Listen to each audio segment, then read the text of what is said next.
আমি সবসময় মানুষকে ধরে রাখতে চাইতাম। যে কোনো ভালো সম্পর্ক কন্টিনিউ করার একটা অদ্ভুত টেন্ডেন্সি আমার থাকতো।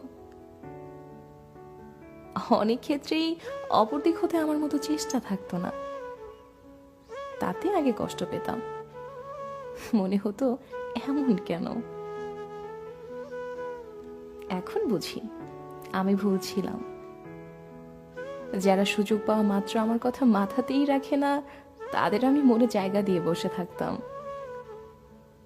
তারপর একপাক্ষিক চেষ্টায় সম্পর্কের দড়ি ধরে রাখতে রাখতে একসময় দেখা যেত আমার হাত ছিলে গেছে, হাত ব্যথা হয়ে গেছে, দড়িও ছুটে গেছে।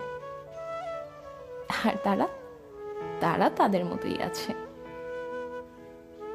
তখন বুঝলাম মাঝে সাঝে কয়েকটা ভালো কথা